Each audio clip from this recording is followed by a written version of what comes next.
It is that time again as we peer into our crystal ball and make some predictions about the world of Canadian finance in 2024. Fasten your seatbelts, folks. This is going to be a good one. We did this last year for 2023, and we gave my predictions a grade on our New Year's Eve live stream, and that score came out to a 64% accuracy. I was absolutely thrilled with that number, and now this year it is on me to do a little bit better. 2023 will easily go down as a year plagued by the fight against inflation. We had rate hikes, record amortizations, and an ever-strained banking system prepared for a good chunk of loan defaults that are coming up pretty fast on the horizon. We had a rebound in tech stocks thanks to artificial intelligence taking a front stage led by that ever-popular ChatGPT. We also saw a green market in 2023.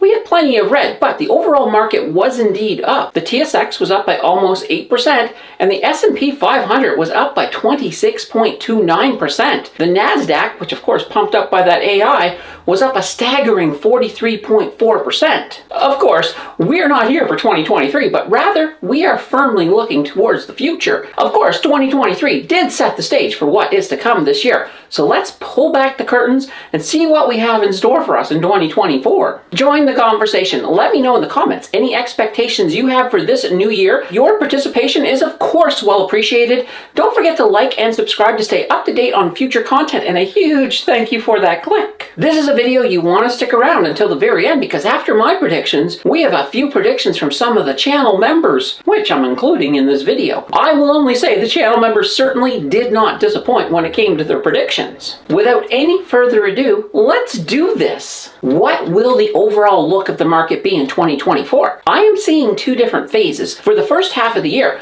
I see a mostly flat market with up and down movements that overall may add up to a small rise over the first half of the year. The second half of the year will be much more to the green, with the beginnings of a bull market setting up. Overall, I do believe 2024 will end more to the green than what we've seen in 2023. Are we going to see a recession in 2024? Well, up here in Canada, we will more than likely see a weak technical recession that will not be called, so it will never be official. However, it will feel like a recession for the first half of the year for a lot of people. Of course, if we look south of the border, there's pretty much 0% chance that they're going to see a recession this year. In Canada, I am expecting to see 3 rate cuts in the second half of the year. I think in the US, we may actually get more than 3 and see 4 or 5 cuts in the US, and I also think that the Fed's going to have their first cut in the late spring, perhaps May. Of course, all of those rate cuts are going to depend on what happens with inflation. As for inflation, I do see it coming down over the year. However, I do not think we're going to hit that 2% target. I think we'll get as close as 2.5%. Numbers may look better than they are if the price of oil stays low, but a turnaround in the price of WTI could push inflation up temporarily. Also, if rents start to stabilize,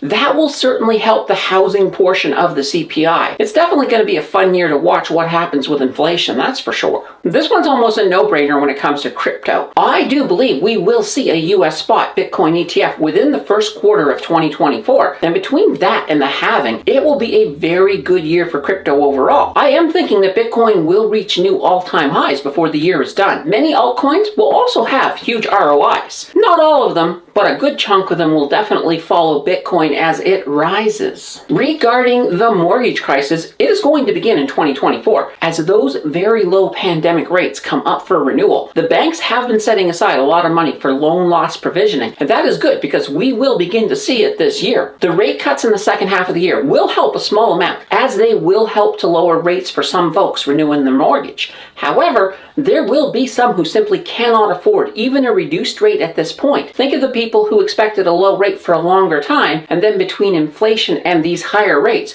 there is no way for them to make ends meet. Banks will try to avoid defaults as best as they can with longer amortizations, but there will be people losing their homes that, unfortunately, the banks are not going to be able to save. The best sectors in 2024 will be interesting, no doubt. I am going to take a chance on naming real estate, as I do feel those REITs will be doing a lot better in the second half of the year. Keep in mind, not all REITs will be equal in their recovery. I still see a little pain for mostly office-centric REITs. The next sector I see as having a good year is tech. I do not see any of the AI hype slowing down, and as AI goes into 2025, 2024, tech is sure to follow. This will be more pronounced in the American market, but Canada will have some bright stars as well. When it comes to the worst sectors, this is not as clear-cut as 2023. In fact, with a market movement to the upside in the second half of the year, even the losers will benefit from that.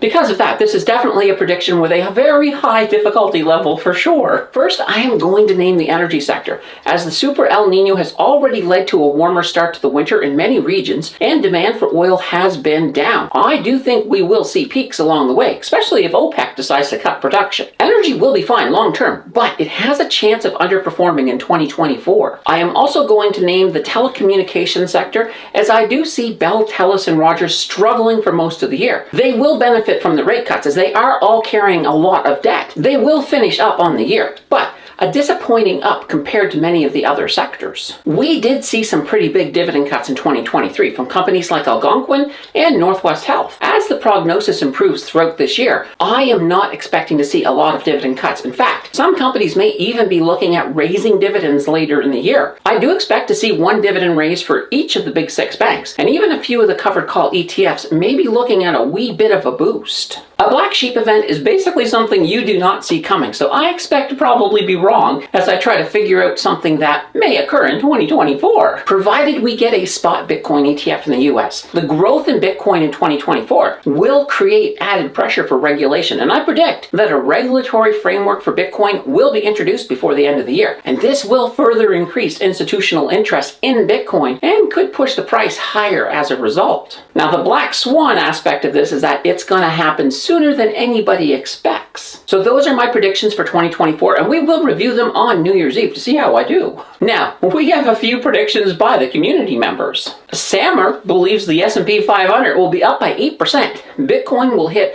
112,800 US, and we will have a federal election in Canada. Joe is predicting 3 rate cuts in the US. Vic is predicting his portfolio stays in the red. I sure hope this prediction is wrong. JJ is predicting Bitcoin and Coinbase to the moon, and a rebound in ARK if their spot Bitcoin ETF gets approved. JJ also thinks real estate will suffer until the rate cuts begin. Finally, Chad is expecting pain for people renewing their mortgages and an 8 to 10 week S&P tear to the upside that then comes back down. He is also predicting crypto to the moon after the spot Bitcoin ETF and the halving. If you have any predictions, drop them in the comments, as I would absolutely love to read them. Also, keep in mind, these are predictions, and you always have to take a prediction with a grain of salt, as nobody really knows what the future holds, but it sure can be fun to take a few educated guesses and see what we come up with. Keep the learning going. Watch my video on the 0 to 100K TFSA challenge, linked over there on the left, or test YouTube's recommendation skills by checking out the video on the right. Your choice will decide the winner, and I will see you in the next video.